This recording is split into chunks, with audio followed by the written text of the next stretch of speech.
ধন্যবাদ স্যার। আসসালামু আলাইকুম। আমরা অর্থ বিভাগ থেকে বেসরকারি শিক্ষা প্রতিষ্ঠানে কর্মরত এমপিওভুক্ত শিক্ষক কর্মচারীদের বাড়ি ভাড়া বিষয়ক যে সম্মতিটা আমরা পেয়েছি সেটার কন্টেন্টটা আপনাদের অবগতির জন্য আমি একটু বলছি। যে হারটা নির্ধারণ করার বিষয়ে অর্থ বিভাগ সম্মতি দিয়েছে সেটা হলো 1 নভেম্বর 2025 তারিখ হতে মূল বেতনের 7.5% হারে সর্বনিম্ন 2000 টাকা এবং 1 জুলাই 2026 তারিখ হতে উক্ত 7.5% অতিরিক্ত আরও 7.5% অর্থাৎ মূল বেতনের সর্বমোট 15% হারে সর্বনিম্ন 2000 টাকা নির্ধারণ করা হয়েছে। এই সম্মতিটা পেয়েছি। আর যেগুলো প্রথাগত যেসব শর্ত থাকে সেই শর্তগুলো এই সম্মতি বিষয়ক স্মারকে উল্লেখিত আছে। বাকিটা স্যার কথা বলবেন। আমি এখন যে সম্মতি বিষয়টা আমি স্যার আপনি হস্তান্তর করছি।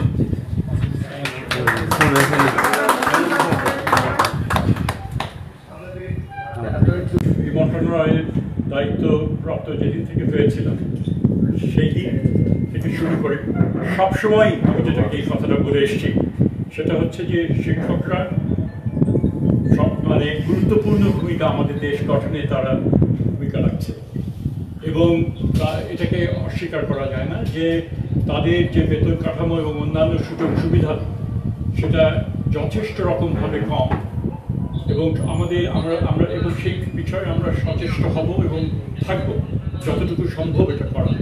এবং একই বার্তা আমরা শিক্ষক দিবসেও এই বার্তা আমি দিয়েছিলাম। কাজে আমাদের দিক থেকে এই ব্যাপারে কোনো ত্রুটি ছিল না, আমরা চেষ্টা করেছি। এবং সেই দাবি এখানে যে কথাটা বলা দরকার যে যতই আমরা চাই না কেন আলটিমেটলি আমাদের মনে রাখতে হবে এমন এক সময় এই সরকার দায়িত্ব গ্রহণ করেছে যে অর্থনীতির অবস্থা যথেষ্ট ভঙ্গুর ছিল, তার থেকে উত্তরণের চেষ্টা চলছে। যেই পরিমাণ দাবি ছিল তার যৌক্তিকতা নিয়ে আমাদের কখনোই কোনো সংশয় ছিল, অবশ্যই যুক্তিযুক্ত দাবি ছিল, কিন্তু সেটা পূরণ করা ছিল অন্যান্য শর্ত সাপেক্ষে আমাদের সম্পদ কতটুকু রয়েছে সে কথাটাই বারবার আমরা বলেছি যে এবং সেই পরিপ্রেক্ষিতেই অর্থ মন্ত্রণালয়ের ছাড় অতীতে যেটাই পরবর্তীকালে তারা যেটা দিলেন 5% এবং সেটাই আমাদের পক্ষে এই বাজেটে সম্ভব, সেটাই আমরা বলেছিলাম।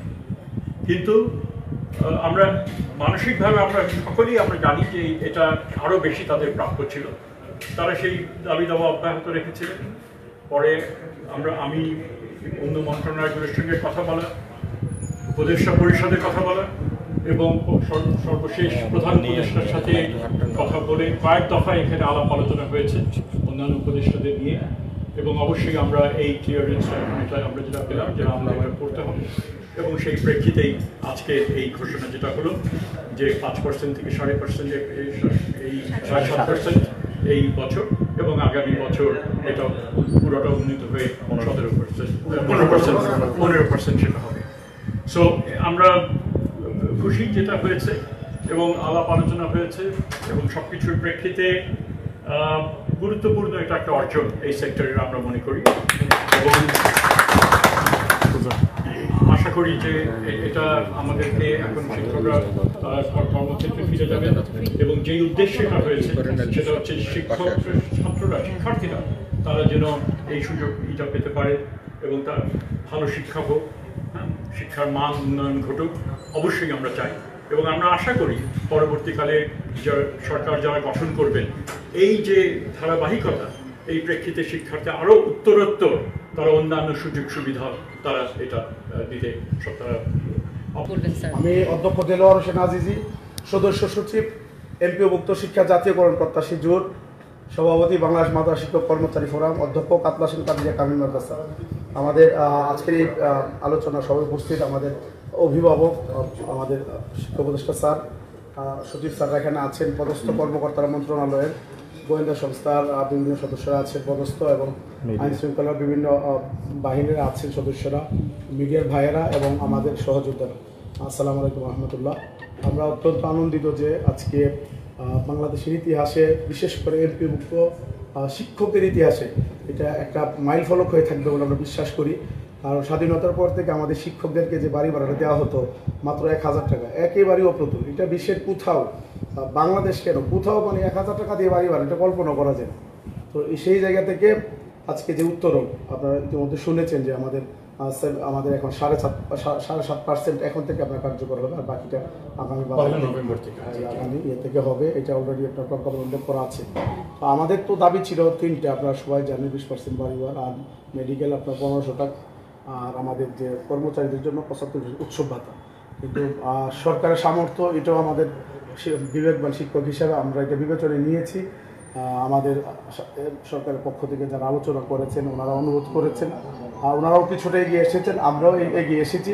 সব মিলে আমরা একটা সুন্দর সমাধান হয়েছে। আমরা 6 লক্ষাধিক শিক্ষক পরিবারের পক্ষ থেকে আমাদের অভিভাবক, মাননীয় শিক্ষা উপদেষ্টা স্যার এবং সচিব স্যার যারা আছেন, এবং মাননীয় প্রধান উপদেষ্টা স্যার, অর্থ উপদেষ্টা স্যার সহ যারা আছেন, আমরা তাদেরকে আমাদের পক্ষ থেকে আমরা ধন্যবাদ জানাচ্ছি। আমরা জানি স্যার অনেক কষ্ট করেছেন আমাদের ইস্যুগুলো নিয়ে, আর আন্দোলন না করলে আসলে স্যারের পক্ষেও এটা কিন্তু মন্ত্রণালয় বের করে আনা খুব কঠিন হইতো। আমরা প্রেশার ক্রিয়েট করার কারণে স্যারের পক্ষে সহজ হয়েছে সরকারের পক্ষ থেকে হয়তো এটা বের করে আনা। তো আমরা বিশ্বাস করি এমপিওভুক্ত শিক্ষা যতদিন থাকবে, স্যারের নামটা ঘুরে ফিরে আসবে যে এমপিওভুক্ত শিক্ষকরা 55 বছর পরে প্রথমবারের মতো পার্সেন্ট আকারে বাড়ি ভাড়া পেয়েছে। আমরা বিশ্বাস করি স্যার এবং স্যারের টিম যারা আছেন ওনাদের কথাগুলো হয়তো ঘুরে ফিরে আসবে। আমরা হয়তো একসময় স্মৃতিচারণ করবো যে আমরা এবার মিটিং করেছিলাম, কারা কারা ছিল, হয়তো আমরা এগুলো স্মৃতিচারণ এক সময় করবো। তো আমি স্যারকে আমরা অনেক কষ্ট করছি, এটাও স্যার বলছে, আমাদের অসহনীয় কষ্ট করছি, কারণ শহীদ মিনারের মতো জায়গায় একেবারে খোলা, আপনার ওখানে দাঁড়ায় থাকা যে কি কষ্টের, এটা সাংবাদিক ভাইরা আপনারা নিজেরাও ছিলেন। তো আমাদের কষ্টের জায়গা থেকে হয়তো শিক্ষকরা কিন্তু প্রজ্ঞাপন হাতে নিয়ে কিন্তু বের হচ্ছেন।